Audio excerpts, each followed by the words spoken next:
Mexico میں موجود ایک ایسا آئی لینڈ جو بہت ہی مسٹیریس ہے، یہاں پر موجود ہزاروں ڈولز کی وجہ سے، جن میں سے کئی ڈولز تو مردہ ہیں جبکہ کئی زندہ بھی ہیں۔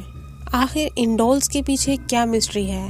یہ ڈولز یہاں پر خود آئیں یا ان کو لایا گیا؟ اور ان ڈولز نے اپنے ٹھکانے کے لیے اسی جگہ کو کیوں چنا؟ یہ ایک بہت بڑی مسٹری ہے جو کہ ہم آج کے ویڈیو میں جانیں گے۔ آؤٹ سائڈ فیکٹر پہ ایک بار پھر آپ سب کو خوش آمدید۔ میکسیکو میں دا آئی لینڈ آف ڈولز کے نام سے ایک جزیرہ موجود ہے۔ اس جزیرے کے پیچھے دراصل ایک کہانی ہے، اور اس کہانی میں ایک شخص ملوث ہے جس کا نام ڈان جولین سینٹینا بیررا ہے۔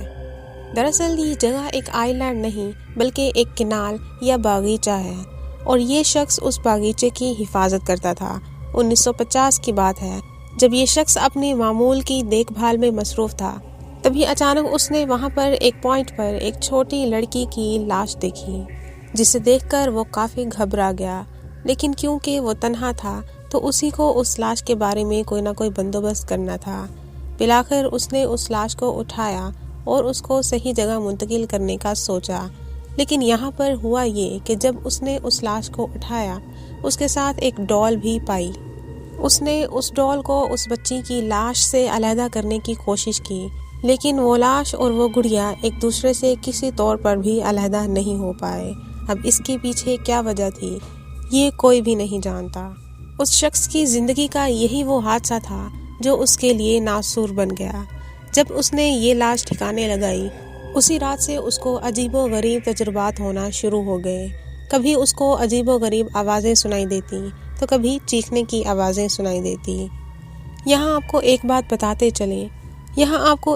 بتاتے چلیں کہ ڈان جولین نے اس لڑکی کی لاش کے ساتھ ملنے والی ڈول کو عزت دینے کی خاطر اسے ایک درخت پر لٹکا دیا تھا۔ اب اس نے ایسا کر کے صحیح کیا یا غلط، یہ بات تو وہ بھی نہیں جانتا تھا، لیکن وہ رات اس کے زوال کی پہلی رات تھی، اور اس کا زوال اب شروع ہو چکا تھا۔ اس کو رات کو عجیب و غریب تجربات ہوتے، وہ گڑیا اس کے خواب میں آتی اور اس کو اس لڑکی مالکن کے پاس چھوڑنے کے لیے کہتی۔ کچھ ہی دنوں میں ڈان جولین عجیب سا نفسیاتی انسان بن گیا۔ نفسیاتی مسئلے میں گھرنے کے بعد وہ جگہ جگہ سے مختلف ڈولز اکٹھی کرتا اور اسی جگہ پر لا کر لٹکا دیتا۔ اس طرح اس نے ہزاروں ڈولز وہاں پر جمع کر لی، لیکن وہ ایسا کیوں کر رہا تھا یہ بات وہ خود بھی نہیں جانتا تھا۔ شاید کوئی مسٹیریس طاقت ہی تھی جو اس سے یہ سارا کچھ کروا رہی تھی۔ لیکن تبھی ایک اور عجیب و غریب حادثہ ہو گیا۔ کچھ ہی دن گزرنے کے بعد اس آئی لینڈ کے آس پاس کے کچھ لوگوں کو بالکل اسی جگہ سے ڈان جولین کی لاش ملی جہاں سے اس لڑکی کی لاش ملی تھی۔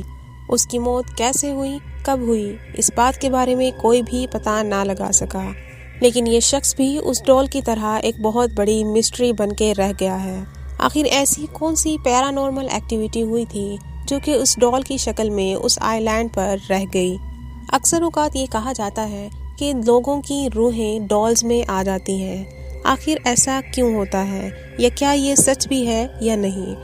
تو پیرانارمل ایکٹیویٹیز کے ایکسپرٹس کے مطابق دراصل روحیں ایک جسم سے نکلی ہوتی ہیں جس کا ایک پراپر فارم ہوتا ہے، بالکل ویسے ہی جیسے ایک ڈول کی پراپر فارم ہوتی ہے۔ تو جب کوئی روح کسی جسم سے نکلتی ہے تو وہ اس جسم سے ملتی جلتی ہی کسی ساخت کی تلاش میں ہوتی ہے جس کے اندر وہ خود کو سما سکے۔ ایسے میں ڈولز ہی ایسا سٹرکچر ہے جو ان کی تلاش کو پورا کرتا ہے، اور اس طرح روحیں ان ڈولز میں پناہ لے لیتی ہیں۔ یہ پیرانارمل ایکسپرٹس کا اندازہ ہے، لیکن اس بات میں کتنی حقیقت ہے یہ نہیں کہا جا سکتا۔ اس آئی لینڈ پر اتنی زیادہ مسٹریز ہونے کے باوجود اور اس کے اتنے زیادہ خطرناک ہونے کے باوجود لوگ یہاں پر جاتے ہیں، لیکن جب لوگ یہاں پر جاتے ہیں تو ان کو بھی یہاں پر عجیب و غریب تجربات کا سامنا کرنا پڑتا ہے، جن میں سم ٹائمز وہ چیخوں کی آوازیں سنتے ہیں تو کبھی انہیں اپنے آس پاس کوئی مسٹیریس طاقت محسوس ہوتی ہے۔ اگر آپ کو اس آئی لینڈ پر جانے کا اتفاق ہوا تو آپ کیا محسوس کریں گے؟ یہ بات ہمیں کمنٹ سیکشن میں بتائیں۔ اگر آپ کو ویڈیو پسند آئی ہو تو لائک کریں، اور اگر آپ آؤٹ سائڈ فیکٹر پہ نئے ہیں تو ابھی ہمارے چینل کو سبسکرائب کریں۔ ویڈیو کو آخر تک دیکھنے کا شکریہ۔